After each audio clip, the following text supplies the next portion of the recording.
हे कृ- हे कृष्ण करुणा सिंधु दीनबंधु जगत्पते गोपेश गोपिका कांद राधा कांद नमोस्तुते तप्त कांचन गौरांगी राधे वृंदावनेश्वरी वृषभानुसूदे देवी प्रणमामि हरिप्रिये वाञ्छा कल्पतरुभ्यश्च कृपा सिन्धुभ्येव पतितानां पावनेभ्यो वैष्णवेभ्यो नमो नमः नमो विष्णुपादाय कृष्णप्रेष्ठाय भूतले श्रीमते भक्ति वेदांत स्वामिन् इति नामिने नमस्ते सरस्वती देवे गौरवाणी प्रचारिणे निर्विशेष शून्यवादी पाश्चात्य देशधारिणे जय श्री कृष्ण चैतन्य प्रभु नित्यानंद श्रीवासादि गौरभक्त वृंद हरे कृष्ण कृष्ण कृष्ण हरे राम राम राम हरे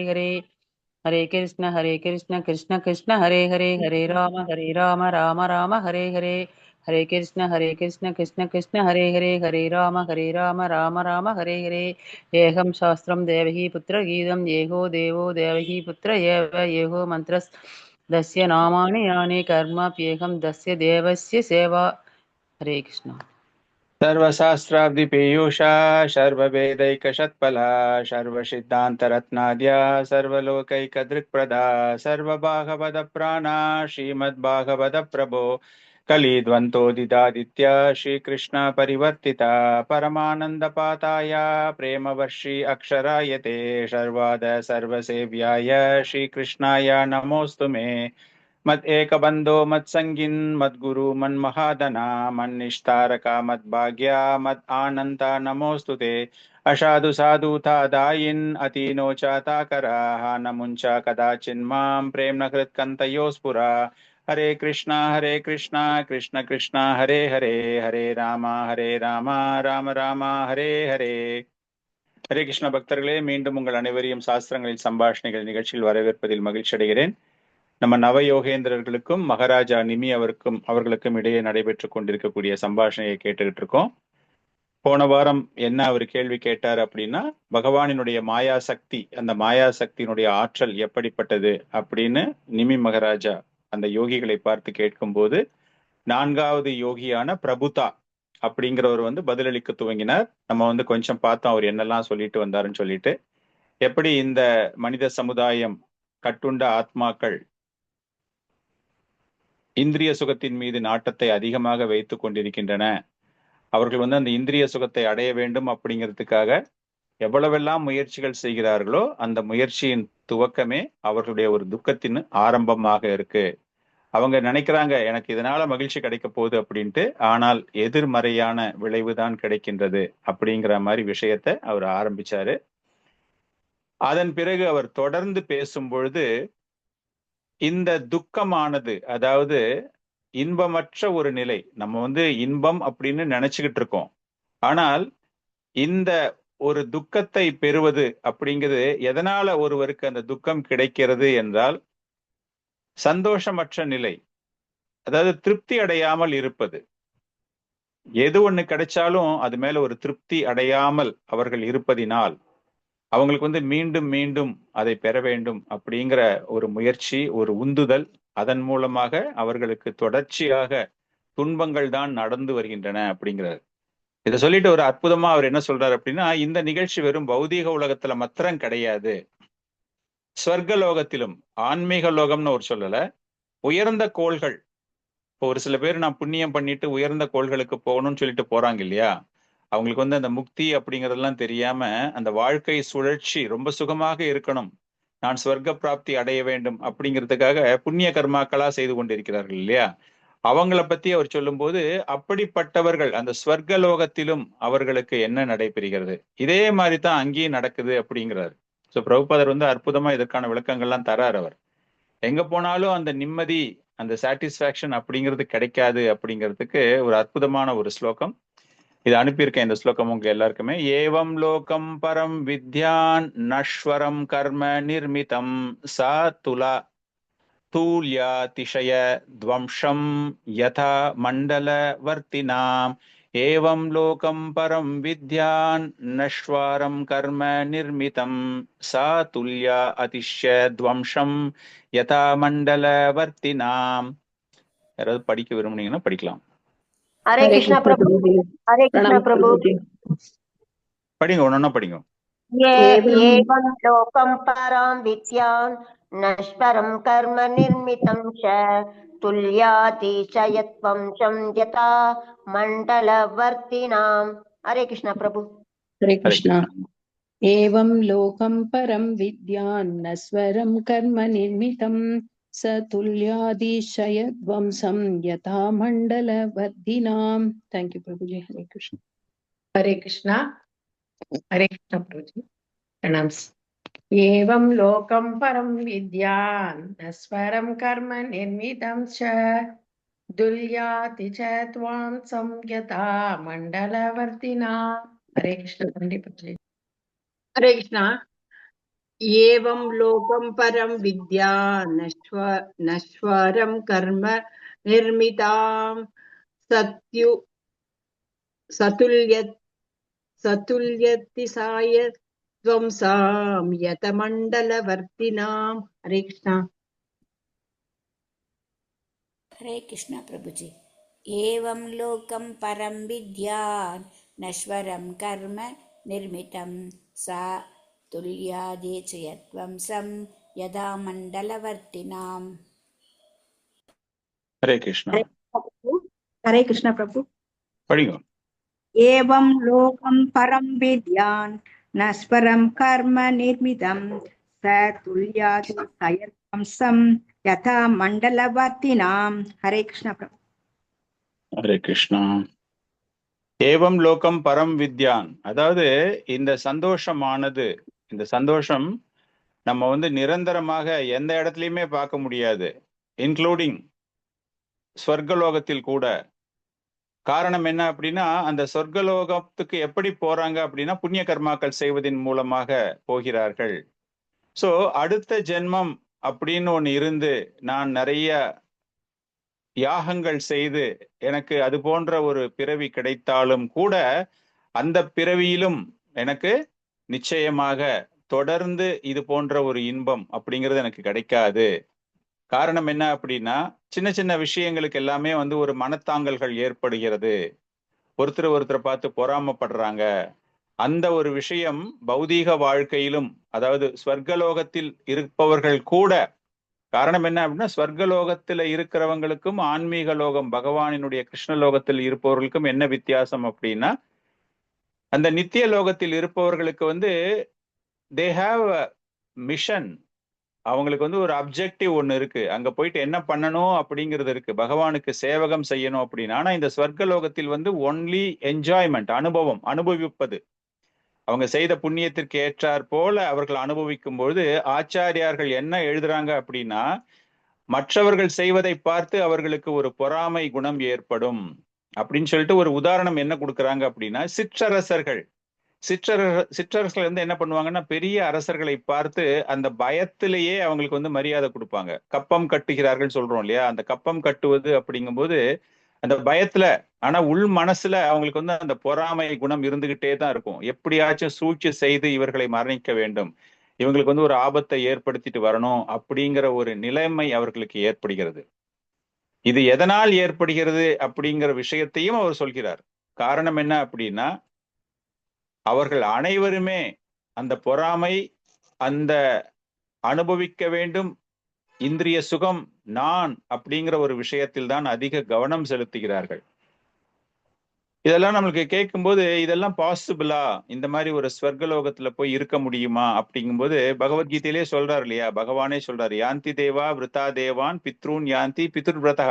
நீங்க என்னென்ன வழிபாட்டு முறைகள் செய்கிறீர்களோ அதற்கு ஏற்றாற் போல நிலையை நான் உங்களுக்கு தருகிறேன் அப்படிங்கிறாரு இல்லையா. பலன் நோக்கு செயல்கள், பலன் நோக்கு செயல்கள்னா வேதங்களில் ஒரு பகுதி பலன் நோக்கு செயல்களுக்காக, தர்ஷ பௌர்ணமாஷி அப்படின்னு அதுக்கு பேர் வேதங்கள்ல. பலன் நோக்கு விஷயங்களுக்காக நீங்க செய்யக்கூடிய விஷயங்கள், முக்தி அடைவதற்காக ஒரு சில பேர் செய்யறாங்க இல்லையா, அந்த மாதிரி பலன் நோக்கு விஷயங்களுக்காக அந்தந்த தேவ வழிபாட்டு முறைகள். இப்ப ஆங்கிலத்துல சொல்லணும் அப்படின்னா ரேட் ரேஸ் அப்படிம்பாங்க, போட்டி. சின்ன வயசுல இருந்தே நம்ம பார்த்தோம்னா ஒரு பள்ளிகளுக்கு குழந்தைகளை அனுப்பும் போதே அந்த போட்டி ஆரம்பித்து விடுகிறது, ஒரு கம்பேரிசன்.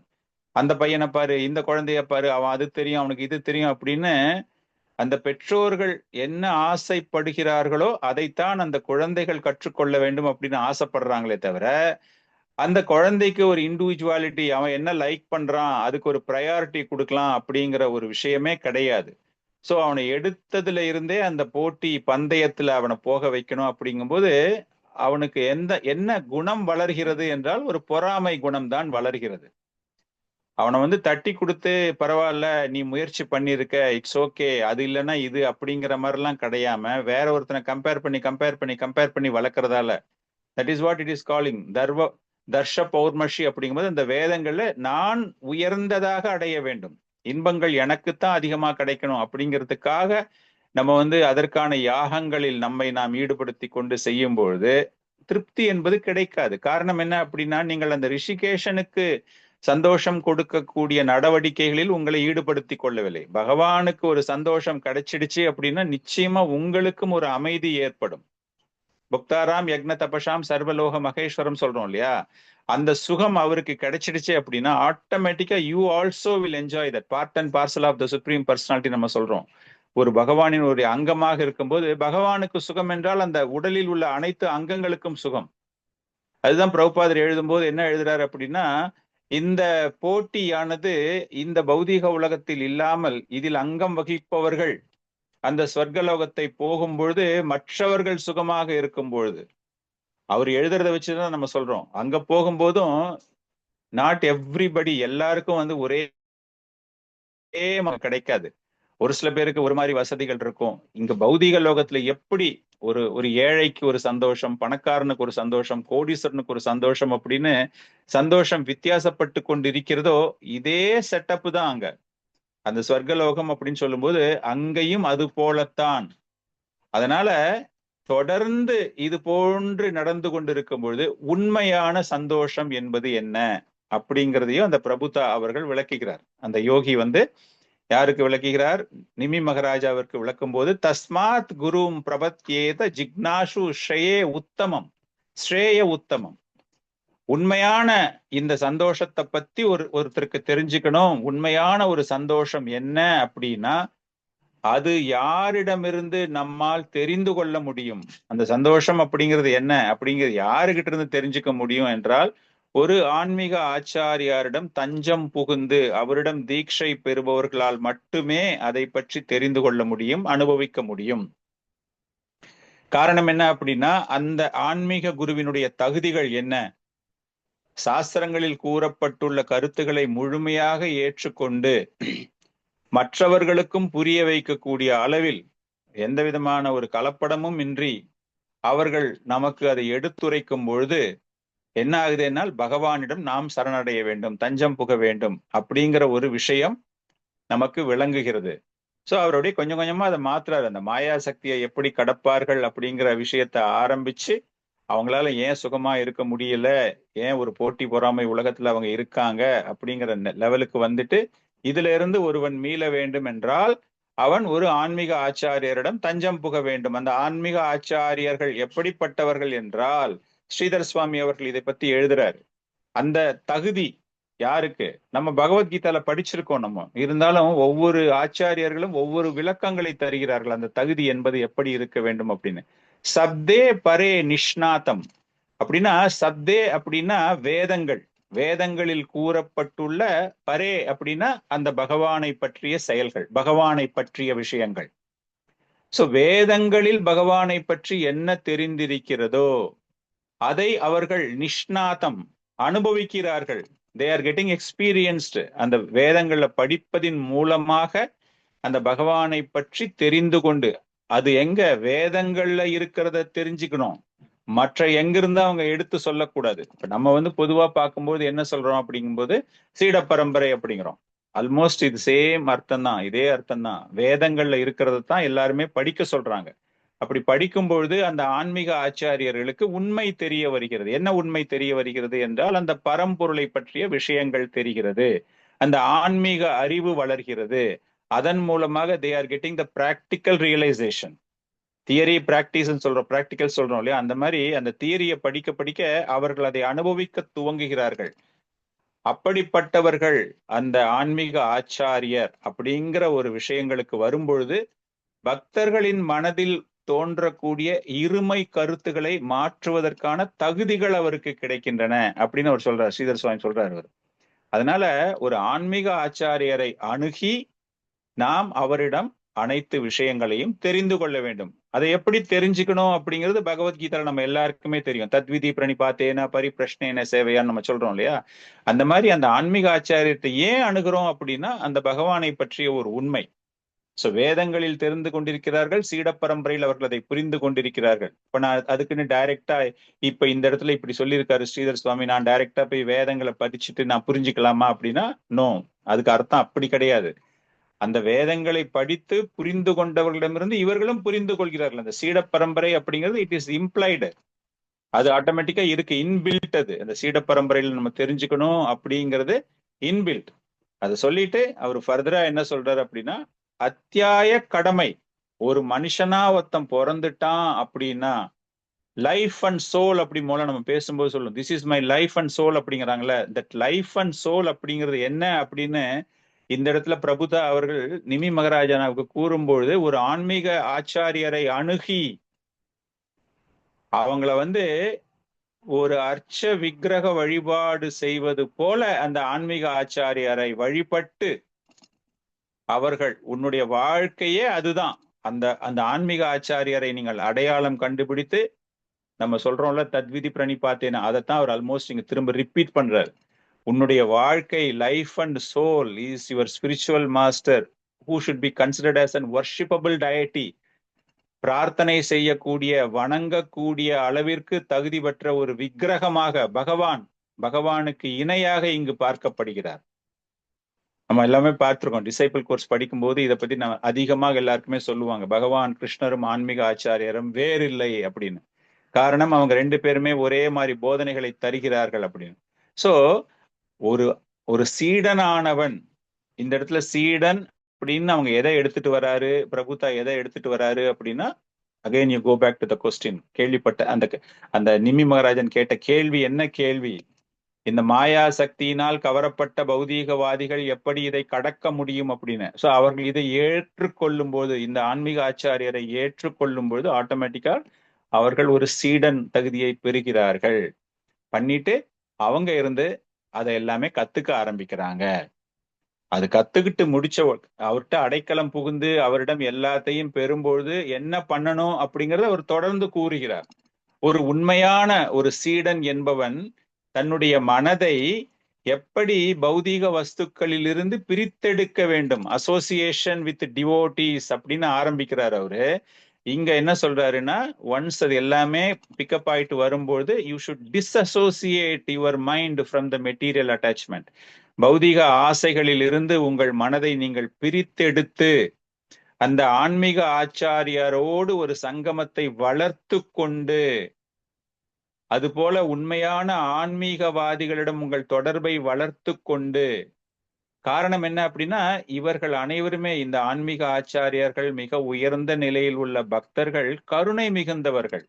நீங்க ரொம்ப கீழ் நிலையில இருக்கிறீங்க அப்படிங்கிற விஷயத்துக்காக வருத்தப்படாம உங்களுக்கு சங்கமத்தை தர வேண்டும், உங்களை நல்ல நிலைக்கு எடுத்து வர வேண்டும் அப்படிங்கிறது ரொம்ப ரொம்ப அவசியம்.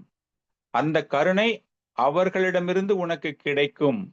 அப்படிங்கும்போது உனக்கு என்ன ஞானம் தேவைப்படுகிறதோ, எதற்கு இந்த மாயா சக்தியிலிருந்து உன்னை விடுவித்துக் கொள்வதற்கு உனக்கு என்ன தேவைப்படுகிறதோ அது அந்த ஆச்சாரியார்கள் உங்களுக்கு வழங்குவார்கள். சோ இதனுடைய ஒரு முக்கியத்துவம் கருட புராணம் அப்படிங்கிறது என்ன அப்படின்னா, ஒரு சாதாரண ஒரு பக்தன் அல்லாதவன் அவனுடைய வழிப்பயணம், மரணத்திற்கு பிறகு ஏற்படக்கூடிய வழிப்பயணத்தை அதிகமாக விளக்கக்கூடிய ஒரு புராணம். அதை பத்தி பேசும்பொழுது அந்த வழிப்பயணமே சிறப்பாக அமையும். அப்படிங்கிறது எதனால அமையும் என்றால், விசேஷத்தக ஸ்வோத்தமேஷு வீண சங்கம் ந முஷ்யதே. ஒரு சங்கமம் இல்லாமல் ஒருவனுக்கு மரணம் ஏற்படுகிறது என்றால் அவன் நிச்சயமாக முக்தி அடைய மாட்டான். அந்த பிரயாணம் எப்படிப்பட்ட பிரயாணமாக இருக்கும்? உங்க லைஃப்ல நீங்க ஒரு பக்தனோட உங்களுக்கு ஒரு உறவே இல்லை, அந்த பக்தர்கள் சொன்ன போதனைகளை நீங்க கொஞ்சம் கூட உங்க வாழ்க்கையில ஏத்துக்கவே இல்லை, எடுத்துக்கவே இல்லை. ஒரு தூய்மையான பக்தனிடம் உங்களுக்கு உறவு ஏற்படவே இல்லை அப்படிங்கும்போது உங்களுக்கு ஏற்படக்கூடிய மரணம் எப்படின்னா உங்களுக்கு முக்தியே கிடையாது. மீண்டும் மீண்டும் மீண்டும் அந்த சுழற்சியில் சிக்கி கொண்டிருப்பீர்கள் அப்படிங்கிறது தான் கருட புராணத்துல வந்து ரொம்ப கிளீனா சொல்றேன். எழுதப்பட்டிருக்கிறது. That is the power of association. So இன்னைக்கு நம்ம வந்து கிருஷ்ண பக்தி இயக்கம் இந்த இஸ்கான் மூவ்மெண்ட்ல பார்த்தோம்னா பிராக்டிக்கலா வி ஆர் எக்ஸ்பீரியன்சிங். நம்ம வந்து எல்லாருக்கிட்டையும் போய் புக் டிஸ்ட்ரிபியூஷன் சங்கீர்த்தனத்துல கலந்துக்கோங்க, பிரசாதம் சாப்பிடுவாங்க அப்படின்னு நம்ம யாரை கூப்பிடுறோம்? பக்தர்களை கூப்பிடுவது கிடையாது. இது போன்று பக்தர்களோடு சங்கமம் இல்லாமல் தவித்துக் கொண்டிருப்பவர்கள்னு சொல்றதை விட அதை பற்றிய அறிவு இல்லாதவர்கள்கிட்ட தான் நம்ம போறோம்.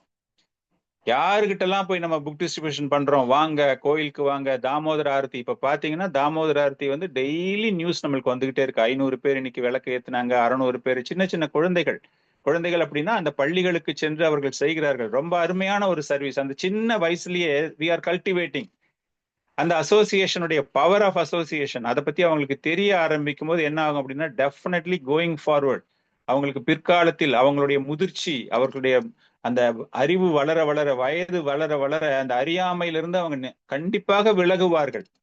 So this is the power. இதைத்தான் அவர் வந்து அங்க சொல்றாரு. இந்த அளவிற்கு அந்த அசோசியேஷன் வேணும் அப்படின்னு சொல்லிட்டு அவர் ஃபர்தரா பேசும்பொழுது பல்வேறு வகையான வழிகளில் அதை நாம் வளர்த்து கொள்ள வேண்டும். அந்த வளர்த்து கொள்ளும் போது நமக்கு அந்த நம்பிக்கை, ஸ்ரத்தான்னு சொல்றோம் இல்லையா, அந்த நம்பிக்கை அதிகமாக வளர வேண்டும். நம்பிக்கை ஒருவனுக்கு அதிகமாக வளருவதற்கு என்ன காரணம், எப்படி அந்த நம்பிக்கை வளரும் என்றால் அவன் கேட்க வேண்டும். ஸ்ரவணம். இது ஒரு அற்புதமான ஒரு ஸ்லோகம் அவர் சொல்றார் இந்த இடத்துல. ஸ்ரவணம் கீர்த்தனம் தியானானாம், ஸ்ரவணம் கீர்த்தனம் தியானாம் ஹரேர் அத்புத கர்மனஹ ஜன்ம கர்ம குணானானம் ச தத் அர்த்தே அகில சேஷ்டிதம். இந்த ஸ்லோகம் அனுப்பியிருக்கேன். அதை படிக்க விரும்புனீங்கன்னா படிக்கலாம். हरे कृष्ण प्रभु जी। श्रवणं कीर्तनं ध्यानं हरेर अद्भुत कर्मणः जन्म कर्म गुणानां च ततर्थे अखिल चेष्टितम्। थैंक यू प्रभु जी। हरे कृष्ण प्रभु जी। श्रवणं कीर्तनं ध्यानं हरेर अद्भुत कर्मणः जन्म कर्म गुणानां च अदत्तर्थे अखिल श्रेष्ठिदम्। थैंक यू प्रभु जी। स्मरणं कीर्तनं ध्यानं हरे अद्भुत कर्मणः कर्म जन्म कर्म गुणानां स तत् अर्थे किल वेष्टितं। हरे कृष्ण। हरे कृष्ण। श्रवणं कीर्तनं ध्यानं हरेर अद्भुत कर्मणः जन्म कर्म गुणानां स तत् अर्थे अखिल चेष्टितम्। हरे कृष्ण प्रभु। हरे कृष्ण। श्रवणं कीर्तनं ध्यानं हरेर अद्भुत कर्मणः जन्म कर्म गुणानां च तत् अर्थे अखिल श्रेष्ठितम्। हरे कृष्ण। नंदी प्रभु जी। हरे कृष्णा। श्रवणम कीर्तनम ध्यानम। यस படிங்க படிங்க। हरे कृष्ण प्रभु। श्रवणम कीर्तनम ध्यानम हरेर अद्भुत कर्म अखिल श्रेष्ठितम्। हरे कृष्ण प्रभु। ஸோ இதுல அவர் என்ன சொல்றாரு அப்படின்னா, ஒருவர் கேட்க வேண்டும், மகிமைப்படுத்த வேண்டும், அதை தன் மனதில் நிலைநிறுத்தி கொள்ள வேண்டும். யாரை பத்தி? அந்த பகவானினுடைய அற்புதமான செயல்களை பற்றி. ஆல்மோஸ்ட் இதே தான் பல்வேறு இடங்களில் பல்வேறு ஸ்லோகங்களில் நம்ம ஜென்ம கர்ம சமே திவ்யம் அப்படின்னு பகவான் சொல்றது. இந்த மாதிரி பல்வேறு இடங்களில் இதே கருத்துக்கள் வலியுறுத்தப்படுகின்றன. நம்ம வந்து கேட்க வேண்டும். ஹரேர் அத்புத கர்மனகா, ஹரேர் அத்புத கர்மனகா அப்படின்னா அந்த புனித நாமம். அந்த புனித நாமம் வந்து அவ்வளவு சுவையானது, அற்புதமானது. பகவானினுடைய அனைத்து அம்சங்களையும் நமக்கு வந்து தரக்கூடியது. அதனால என்ன ஆகுது என்றால் ஒருவன் ஈர்க்கப்படுகிறான். அந்த பகவானை பற்றி தெரிந்து நம்பிக்கை எப்படி வளரும் அப்படிங்கிறது தான் இந்த இடத்துல பேச்சு நமக்கு இல்லையா. அந்த பகவானிடம் ஈர்க்கப்படும் பொழுது என்ன பண்றான் அப்படின்னா பல்வேறு வகையான தியாகங்களை அவன் செய்ய தயாராகிறான். தன்னுடைய இந்திரிய சுகங்களை அனைத்தையுமே பகவானுக்காக செலுத்த துவங்குகிறான். இந்த 1 hour நம்ம வந்து வேற ஏதாச்சும் பண்ணலாம் அப்படின்னு நினைச்சிட்டு இருக்கும்போது அந்த பகவானை பற்றி கேட்கும் போது ஒரு சுவை ஏற்பட்டு நம்ம மற்ற விஷயங்கள் எல்லாத்தையுமே சாக்ரிஃபைஸ் பண்ணிட்டு நம்ம வரோம் இல்லையா. பகவானை பத்தி பேசுறாங்க, அவங்கள பத்தி கேட்கணும் அப்படிங்கும்போது இதுதான் ஒரு ப்ராசஸ், ஒரு டெவலப்மெண்ட் அப்படின்னு நம்ம பார்க்கணும். அப்படின்னா எப்படி ஒருவன் உண்மையாக பக்தியில் வளருவான் அப்படின்னா இது போன்ற தியாகங்களை அவனுக்கு அறியாமலேயே தியாகங்கள் செய்கிறான். இந்த 1 மணி நேரம் நம்ம வந்து கேட்கிறோம் போறோம் அப்படின்னா பல்வேறு விஷயங்கள் நம்மை சுற்றி நடந்து கொண்டிருக்கிறது. எல்லாத்தையுமே நம்ம தியாகம் பண்ணிட்டு அந்த பகவானை பற்றி கேட்க வர வேண்டும். ஜன்ம கர்ம குணானம்ச, அந்த பிறப்பு இறப்பு நம்மளுடைய வாழ்க்கை எவ்வளவு முறை ஏற்பட்டாலும் அந்த பகவானை பற்றி தெரிந்து கொண்டு அதில் ஏற்படக்கூடிய ஒரு சந்தோஷம், இது நம்முடைய ஆன்மீக சேவையாக பார்க்கப்படுகிறது. நம்ம வந்து பகவானுக்கு பிரார்த்தனை செய்து அவருக்காக ஏதேனும் ஒரு அர்ப்பணம் செய்கிறோம் இல்லையா, அந்த மாதிரி இந்த மாதிரி விஷயங்கள் கேட்பது, பகவானை பற்றி செய்வது அப்படிங்கும்போது எல்லாமே நம்ம பகவானுக்கு தியாகம் செய்யும் பொழுது நம்மை அறியாமலேயே நம்முடைய மனைவி, நம்முடைய உறவு, நம்முடைய குழந்தைகள், என்னுடைய செல்வம், என்னுடைய பெயர், என்னுடைய புகழ் எல்லாத்தையுமே வந்து நம்ம மறந்துட்டு அந்த பகவானுடைய தாமரை பாதங்களில் நம்ம வந்து அவரிடம் சரணடையக்கூடிய ஒரு மனநிலை, நம்பிக்கை. இந்த நம்பிக்கையை பத்தி முன்னாடி சொல்லிட்டு, இந்த நம்பிக்கை எப்படியெல்லாம் வளரும் என்றால் இது போன்ற நிலையில் ஒருவனுக்கு வளர்கின்றன அப்படின்னு.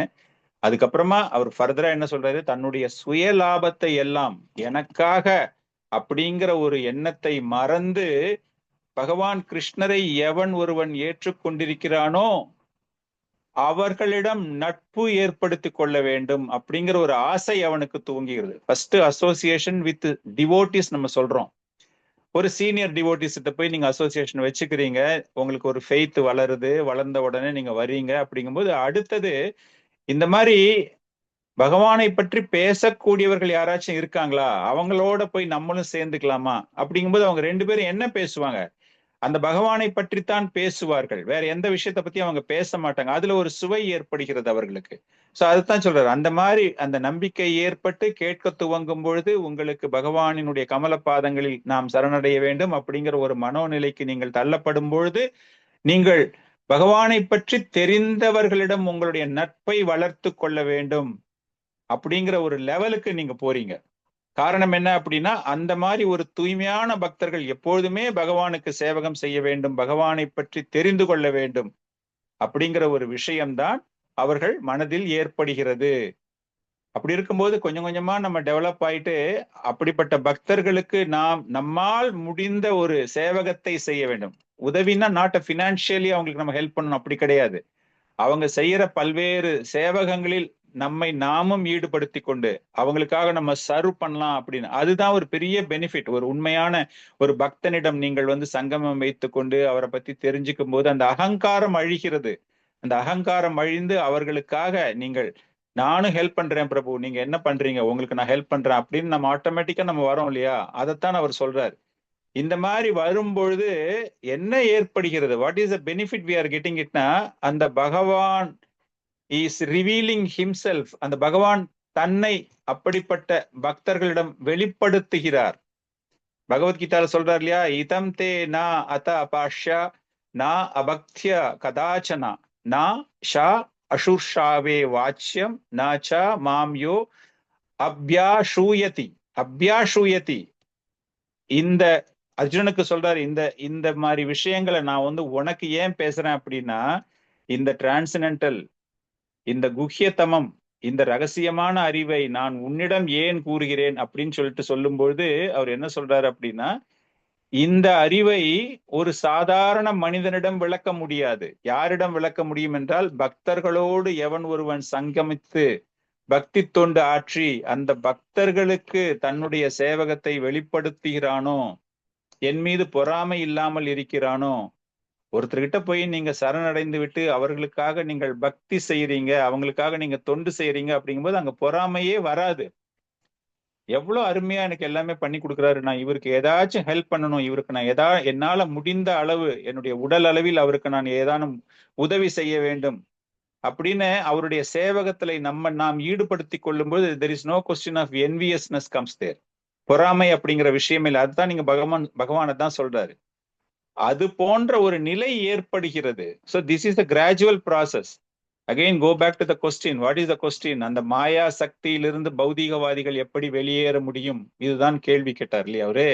அதற்காக பதில் கொடுக்கும்போது எப்படி ஒவ்வொரு ஸ்டெப் பை ஸ்டெப்பா இதெல்லாம் சொல்லிட்டு வந்து இந்த மாதிரி எல்லாம் பண்ணும் பொழுது ஒரு தூய்மையான பக்தனிடம் அவர்கள் அடைக்கலம் புகுந்து எல்லாம் செஞ்சும் போது அந்த குகியத்தமம், அந்த நாலேஜ், டிரான்சென்டல் நாலேஜ், ரகசியமான அறிவு அவர்களுக்கு கிடைக்கும் பொழுது ஆட்டோமேட்டிக்கா எந்த விதமான இதுவும் எஃபர்ட்டுமே இல்லாமல் அந்த மாயாவிடமிருந்து அவர்களால் வெளியேற முடியும்.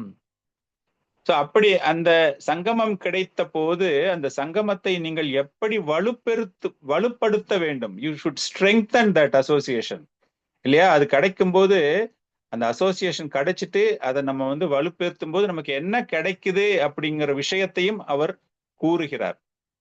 அந்த மாதிரி கிடைச்ச உடனே ஆட்டோமேட்டிக்கா நம்ம என்ன பண்றோம் அப்படின்னா பகவானினுடைய மகிமையை அதிக அளவில் பகிர துவங்குகிறோம், தெரிந்து கொள்ள துவங்குகிறோம், எல்லாருக்கும் போய் சொல்லணும். தட் க்ளோரிஸ், த சாண்டிங், பகவானுடைய புனித நாமத்தினுடைய ஒரு பெருமை, இது எல்லாத்தையுமே வந்து எப்படி நான் எல்லார்ட்டையுமே சொல்ல முடியும், அதற்காக நான் என்னென்னலாம் எஃபர்ட்ஸ் எடுக்கணும்னு சொல்லிட்டு அந்த பகவானின் மீது ஒரு அன்பை அவர்கள் அதிக அளவில் வளர்த்து கொள்ள துவங்குகிறார்கள். அது பண்ண என்ன, it is a mutual happiness and satisfaction இல்லையா? நீங்க வந்து பகவானுக்கு பண்றீங்க, பகவான் ரொம்ப சந்தோஷப்படுறாரு, அந்த சந்தோஷம் உங்களுக்கும் தரப்படுகிறது, உங்களுக்கும் மனசுல ஒரு ஆனந்தம் கிடைக்கிறது. ஆஹா, பகவானுக்காக நம்ம இவ்வளவு பண்ணிட்டோம் அப்படின்னு அந்த ஒரு ஆனந்தமும் உங்களுக்கு கிடைக்கிறது. அப்படி பார்க்கும்பொழுது மீண்டும் மீண்டும் மீண்டும் உங்களுக்கு ஒரு ஊக்கம் கிடைக்கிறது. பகவானுக்கு நம்ம செய்யறோம், இன்னும் நம்ம நிறைய செய்யணும் அப்படின்னு அந்த பௌதீக இந்திரிய சுகங்களிலிருந்து நீங்கள் வெளியேறுகிறீர்கள். அதுதான் எல்லாத்துக்குமே காரணம். மாயா அப்படின்னா என்னது? பௌதீக இச்சைகளின் மீது நமக்கு உள்ள ஒரு நாட்டம். இதெல்லாம் நீங்க பண்ணிட்டு அந்த பகவானுக்காக பண்ணும் பொழுது உங்களுக்கு ஆட்டோமேட்டிக்கா என்ன ஆயிடுது அப்படின்னா அந்த பௌதீக இந்திரிய சுகங்களில் இருந்து உங்களுக்கு ஒரு வெறுப்பு, ஒரு விரக்தி ஏற்படுகிறது. இப்படிப்பட்ட பக்தர்கள் தொடர்ந்து அந்த பகவானை பற்றி அவங்களுடைய சர்க்கிள்ல, அவங்களுடைய கம்யூனிட்டியில அதை பத்தியே அவங்க பேசும்போது தொடர்ந்து அந்த பகவானை பற்றியே நினைத்து கொண்டிருக்கிறார்கள்.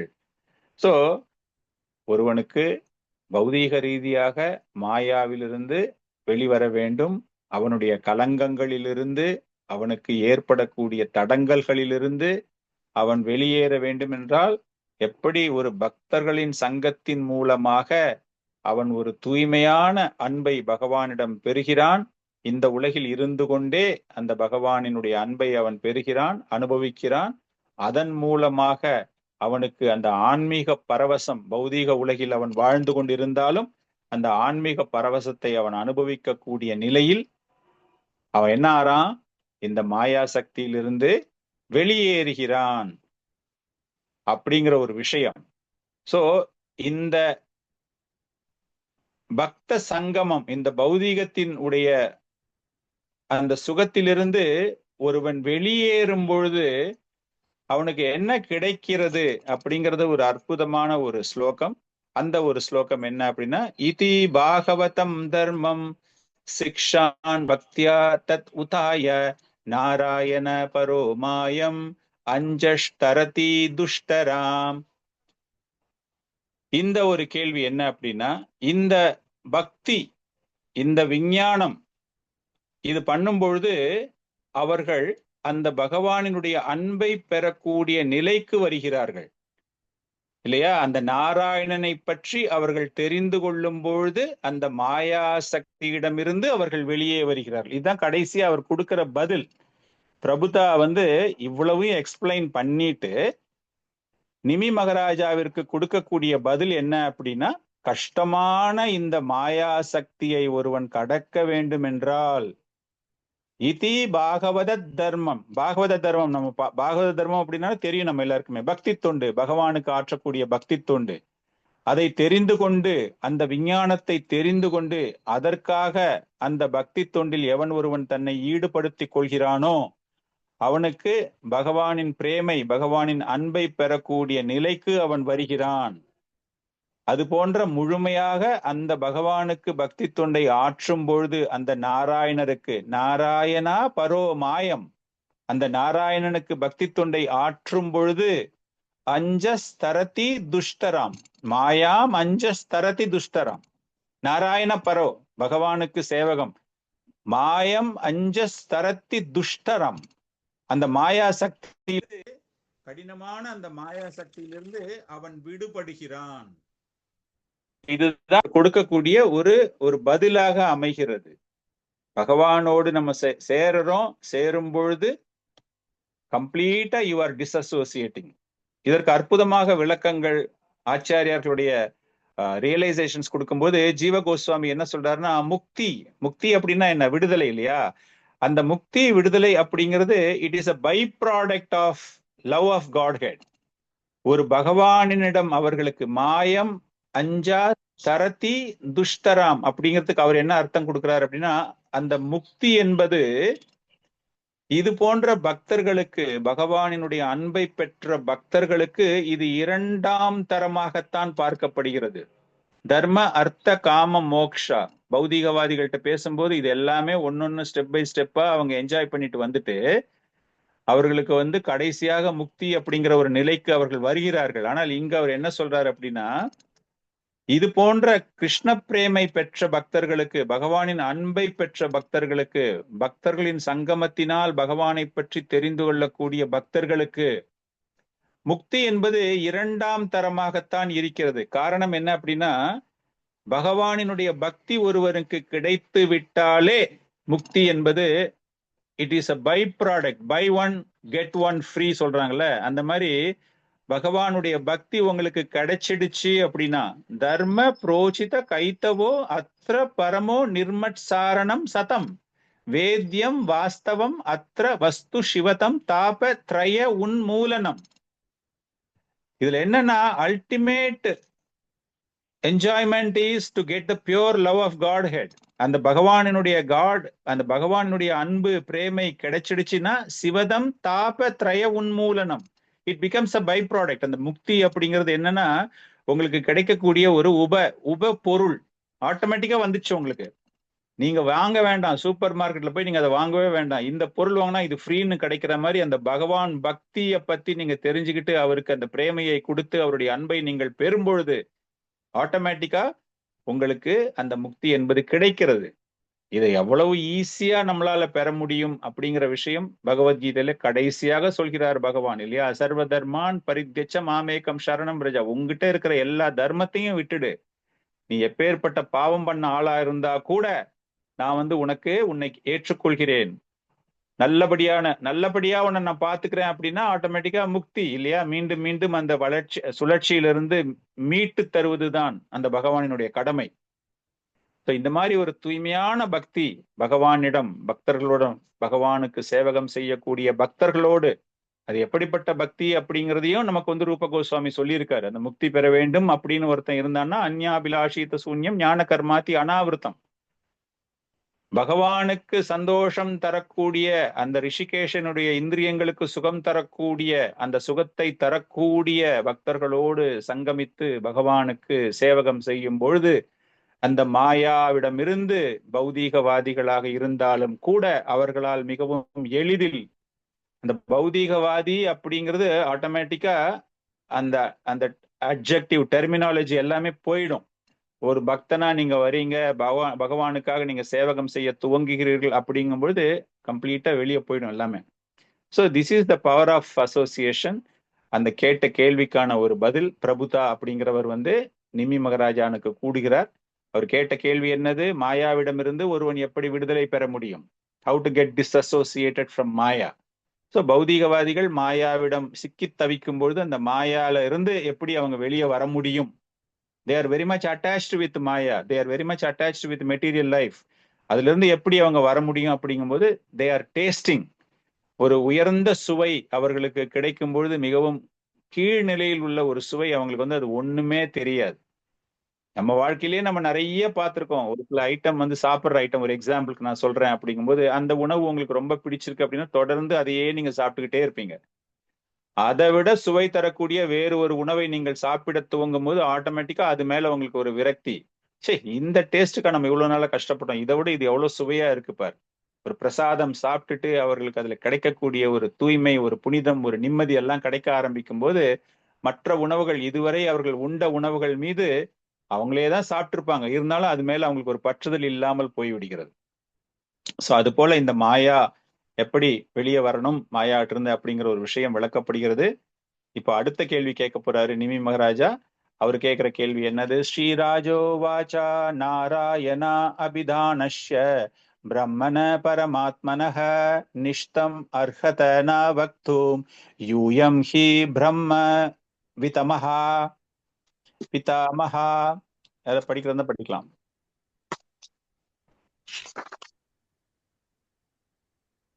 ஸ்ரீராஜோ வாச்சா படிங்கோ. அதை படிக்கிறா? राजोवाच नारायण पिदानस्य ब्रह्मणः परमात्मनः निष्ठाम् अर्हदनो वक्तुं यूयं हि ब्रह्म वित्तमाह परकथयतु प्रभु। हरे कृष्णा प्रभुजी प्रणाम। श्रीराजोवाच नारायणापिदानस्य ब्रह्मणः परमात्मनः निष्ठाम् अर्हत नो वक्तुं यूयं हि ब्रह्मवित्तमा। हरे कृष्ण। हरे कृष्णा प्रभु। हरे कृष्ण। इति राजोवाच नारायणपितान्नस्य ब्रह्मणः ब्रह्मणः परमात्मनः निष्ठामर्हदनो वक्तुं यूयं हि ब्रह्मवित्तमाम्। हरे कृष्ण। हरे कृष्ण प्रभु दंडवतनम। श्री राजोवाच नारायणापिदानस्य ब्रह्मण परमात्मनः निष्ठाम् अर्हदनो वक्तुं यूयं हि ब्रह्मवित्तमा। हरे कृष्ण प्रभु। थैंक यू प्रभु। हरे कृष्ण प्रभु। नारायण पिदानस्य ब्रह्मणः परमात्मनः निष्ठाम् अर्हत नो वक्तुं यूयं हि ब्रह्म वित्तमाः। हरे कृष्ण। हरे कृष्ण प्रभु।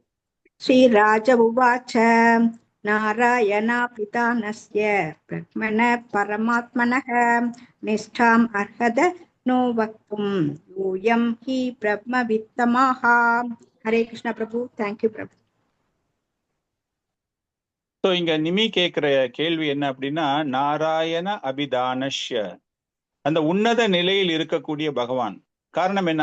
எப்படி நம்ம இந்த கொஸ்டின்ஸ் லிங்க் பண்ணணும் அப்படின்னா, இதுக்கு முன்னாடி என்ன கேட்டாருன்னா, பகவானினுடைய ஆற்றல், பௌதிக ஆற்றல், அப்புறமா அந்த ஆற்றல்ல இருந்து வெளியே வர்றது எப்படி. ஸோ அந்த ஆற்றலை பற்றியே அவர் பேசி கொண்டிருக்கும் பொழுது, அந்த உன்னத நிலையில் உள்ள பகவான் நாராயணா, அவர்தான் பரம்பொருள், அவர்தான் பரமாத்மாவாக அனைத்து ஜீவராசிகளிலும் வீற்றிருக்கிறார்.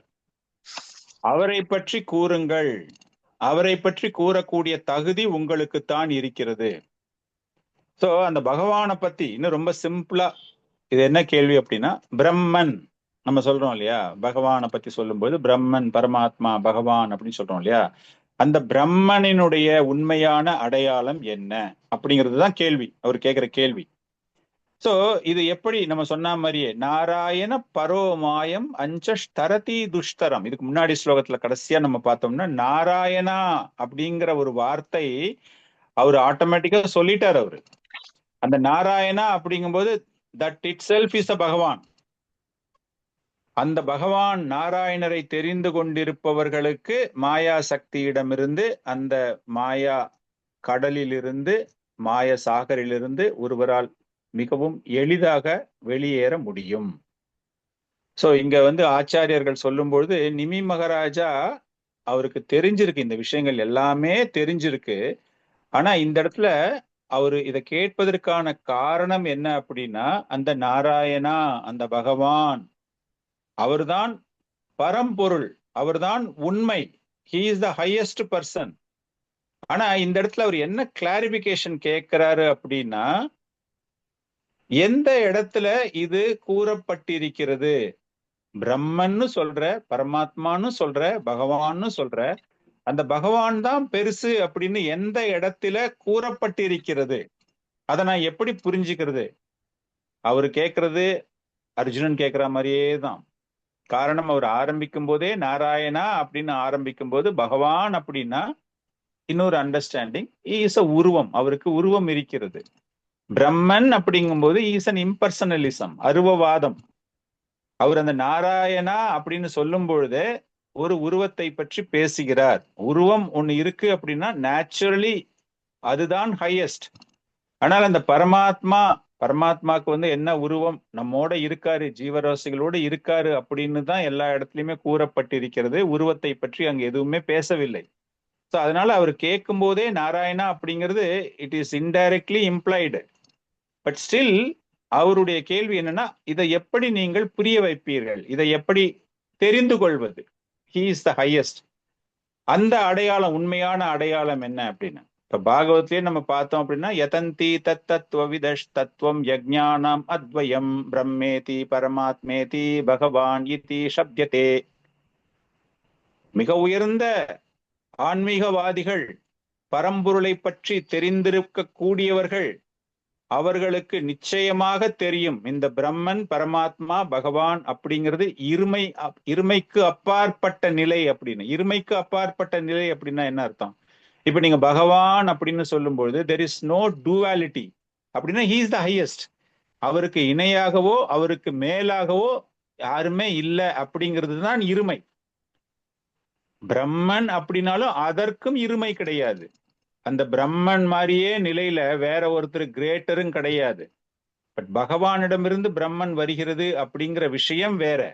பட் பிரம்மனை நீங்க ஈக்குவலா பார்க்கும்போது பிரம்மன் மாதிரியே வேற இல்லை. அதே மாதிரி பரமாத்மா அப்படிங்கும்போது எல்லா ஜீவராசிகளிலும் அவர் இருக்காரு. இப்ப அவருக்கு இணையாக மேபி மனுஷங்க கிட்ட மாத்திரம்தான் இந்த பரமாத்மா இருப்பாரு, விலங்குகள்கிட்ட எல்லாம் வேற ஒரு பரமாத்மா ரூபத்துல ஒருத்தர் இருப்பாரு அப்படிங்கிற மாதிரிலாம் எங்கேயுமே இல்லை. சோ இந்த அனைத்தும் தெரிந்த ஆன்மீகவாதிகள், பகவான் பரம்பொருளை முழுமையாக தெரிந்த ஆன்மீகவாதிகளுக்கு தெரியும் என்னென்ன வதந்தி தத்துவவிதஸ். There is nothing called duality. So இந்த இடத்துல Nimi Maharaja is also in the same platform. அவரும் அதே மாதிரி தான் இருக்காரு. அதனாலதான் அந்த நாராயணா அப்படிங்கிற இந்த ஒரு பதம் இங்க வந்து கேட்டதற்கான ஒரு பதம் என்ன அப்படின்னா, அவருக்கு தெரிஞ்சிருக்கு, இருந்தாலும் ஒரு கிளாரிபிகேஷன் வேணும் அப்படிங்கிற ஒரு கேள்விதான் இது. நவயோகேந்திரா கேட்கிற இந்த கேள்விக்கு யாரு பதில் தரப்போறா அப்படின்னா, 5வது யோகி பதில் தரப்போகிறார். சோ இது வரைக்கும் நம்ம பார்த்தது யாரெல்லாம் பதில் கொடுத்திருக்கா? கவி யோகி கொடுத்திருக்காரு, ஹவீர் கொடுத்திருக்காரு, அந்தரிக்ஷா கொடுத்திருக்காரு, கடைசியாக பிரபுதா கொடுத்திருக்காரு 4வது. இப்போ பிபலாயனா அப்படிங்கிறவர் பதில் தரப்போறார். 5வது யோகி, நவ யோகேந்திரர்கள் 5வது யோகி அவர் தருகிறார் பதில். அவர் என்ன சொல்றாரு? ஸ்ரீ பிபலாயன உவாச்சா ஸ்திதி உத்பாவ பிரளய ஹேதுரஹேதுரஷ்யா யத் ஸ்வப்னா ஜாகர சுசுப்திஷு ஷத் பஹிஷ்சா தேஹேந்திரியாஷு ஹிருதயானி சரந்தி ஏனா சஞ்சீவிதானி தத் அவேஹி பரம் நரேந்திர. சோ அவர் என்ன சொல்றாரு அப்படின்னா, இந்த பகவான் தான் அனைத்திற்கும் காரணம். ஸ்திதி, உத்பவ, பிரளய, ஹேது. ஸ்திதி அப்படின்னா என்னது? கிரியேட்டர், சிருஷ்டி செய்பவர். உத்பவா அப்படின்னா யாரு? உத்பவா அப்படின்னா பராமரிப்பவர். பிரளய அப்படின்னா அழிப்பவர். ஹேத்து அப்படின்னா, ஹேத்துக்கு இந்த இடத்துல என்ன அர்த்தம் என்றால் சுப்ரீம் பர்சனாலிட்டி, பகவான். இது எல்லாத்துக்குமே காரணம் அவர்தான்.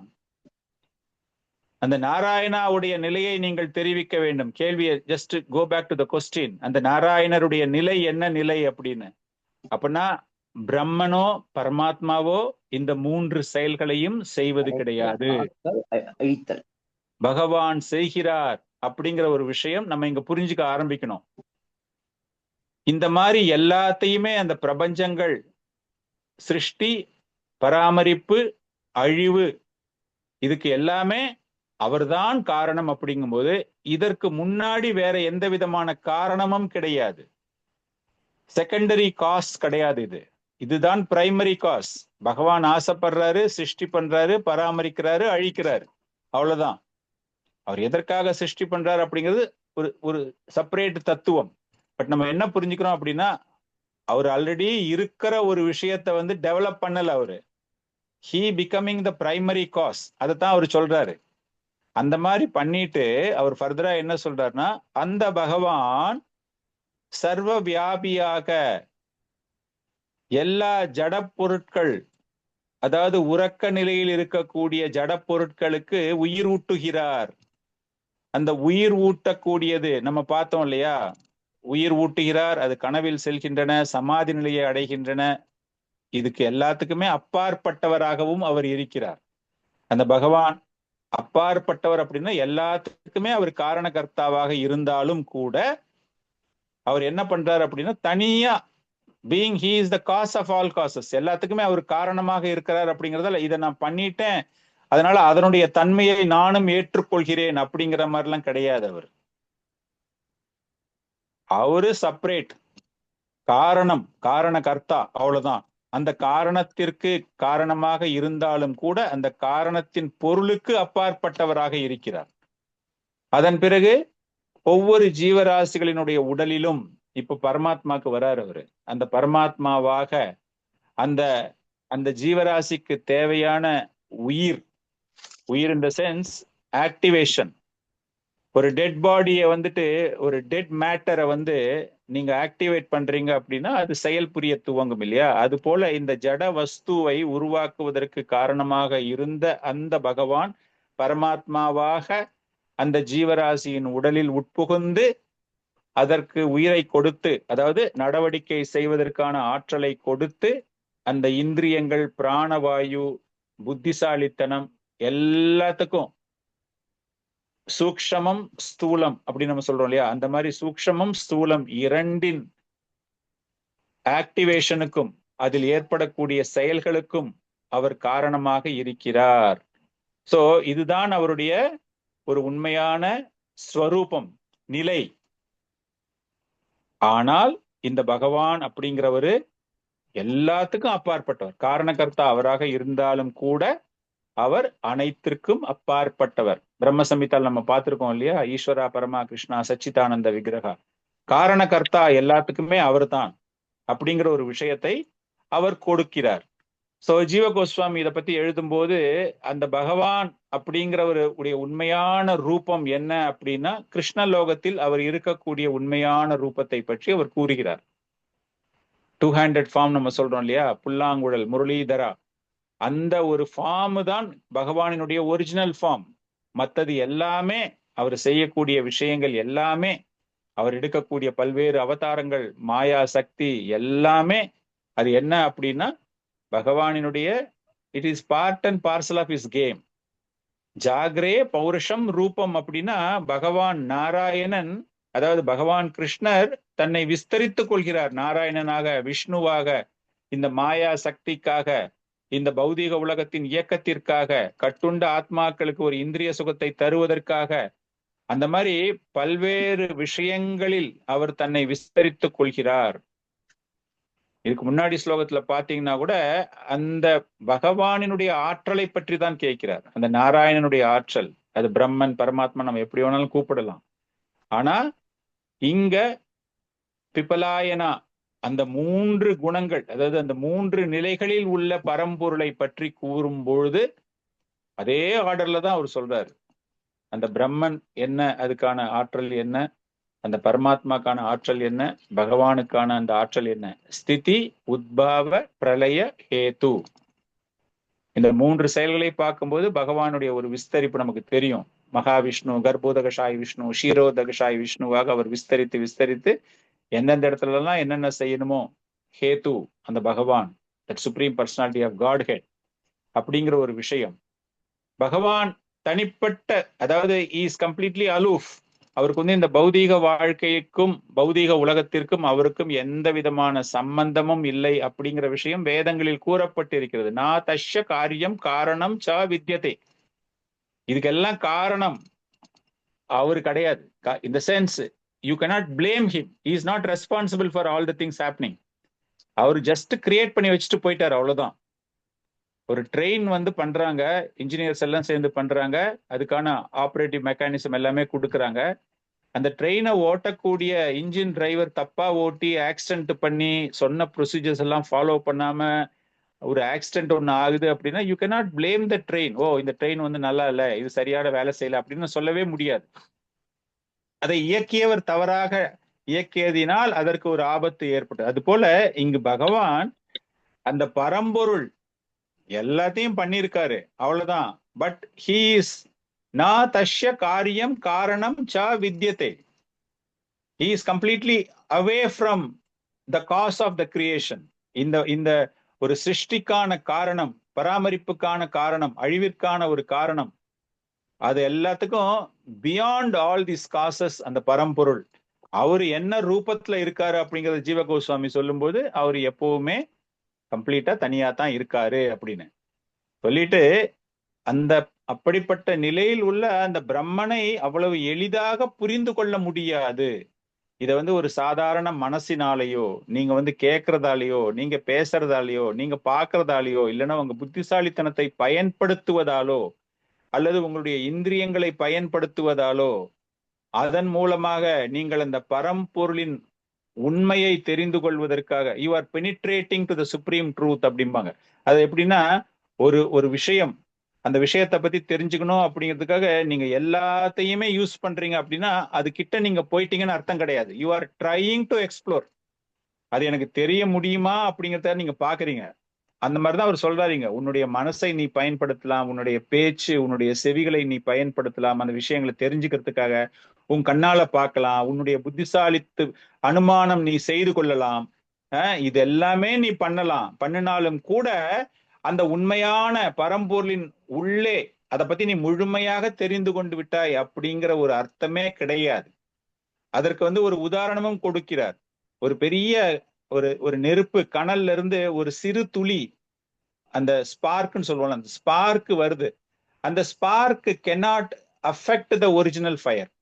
அந்த ஸ்பார்க் அப்படிங்கிறது நம்மள மாதிரி ஒரு அங்கம், நம்ம வந்துட்டோம் அப்படிங்கிறதால எனக்கு எல்லாமே தெரியும் அப்படிங்கிற விஷயம் கிடையாது.